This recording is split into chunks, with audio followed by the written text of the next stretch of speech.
ಕರ್ನಾಟಕದ ಪ್ರಾದೇಶಿಕ ಪಕ್ಷ ಅಂದ್ರೆ ಅದು ಜೆಡಿಎಸ್. ಮಾಜಿ ಪ್ರಧಾನಿ ಎಚ್.ಡಿ. ದೇವೇಗೌಡರು ಹುಟ್ಟುಹಾಕಿದ ಜೆಡಿಎಸ್ ಪಕ್ಷಕ್ಕೆ ಇದೀಗ 25 ವರ್ಷದ ಸಂಭ್ರಮ. ಪಕ್ಷಕ್ಕೆ 25 ವರ್ಷ ಪೂರ್ಣಗೊಂಡ ಹಿನ್ನೆಲೆ ನಾಡಿನಾದ್ಯಂತ ಅದ್ದೂರಿಯಾಗಿ ಬೆಳ್ಳಿ ಹಬ್ಬವನ್ನ ಆಚರಿಸುವುದಕ್ಕೆ ಪಕ್ಷ ಸಿದ್ಧತೆ ನಡೆಸಿದೆ. ಇವತ್ತು ಮತ್ತು ನಾಳೆ 2 ದಿನಗಳ ಕಾಲ ರಜತ ಮಹೋತ್ಸವ ಆಚರಿಸಲಾಗುತ್ತಿದೆ.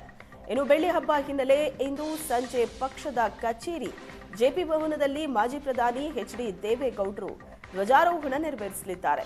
ಕೇಂದ್ರ ಸಚಿವ ಎಚ್.ಡಿ. ಕುಮಾರಸ್ವಾಮಿ ಸೇರಿದಂತೆ ಪಕ್ಷದ ಶಾಸಕರು, ಸಂಸದರು, ಪರಿಷತ್ ಸದಸ್ಯರು ಕಾರ್ಯಕ್ರಮದಲ್ಲಿ ಭಾಗಿಯಾಗಲಿದ್ದಾರೆ.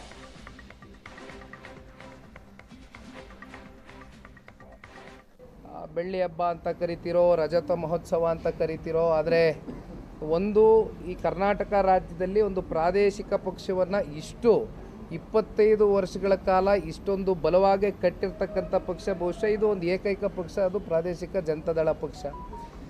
ತಮಗೆ ಗೊತ್ತಿದೆ, ಹಲವಾರು ದಶಕಗಳಿಂದ ಎರಡೂ ರಾಷ್ಟ್ರೀಯ ಪಕ್ಷಗಳ ವಿರುದ್ಧವಾಗಿಯೇ ಹೋರಾಟವನ್ನು ಮಾಡ್ಕೊಂಬಂದಿದ್ದೇವೆ.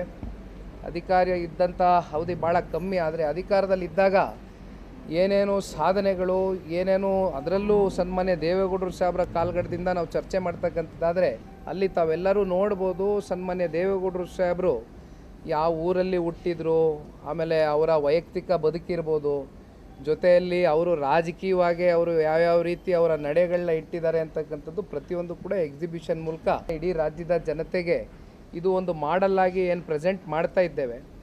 ಇಲ್ಲಿಂದ ಮತ್ತೆ ಅದನ್ನು ಮತ್ತಷ್ಟು ತಾಲೂಕು ಕೇಂದ್ರಗಳಲ್ಲಿ, ಜೊತೆಯಲ್ಲಿ ಜಿಲ್ಲಾ ಕೇಂದ್ರಗಳಲ್ಲಿ ಈಗಾಗಲೇ ಸಾಕಷ್ಟು ಬಾರಿ ಪಕ್ಷದ ಚೌಕಟ್ಟಲ್ಲಿ ಚರ್ಚೆ ಮಾಡಿದ್ದೇವೆ.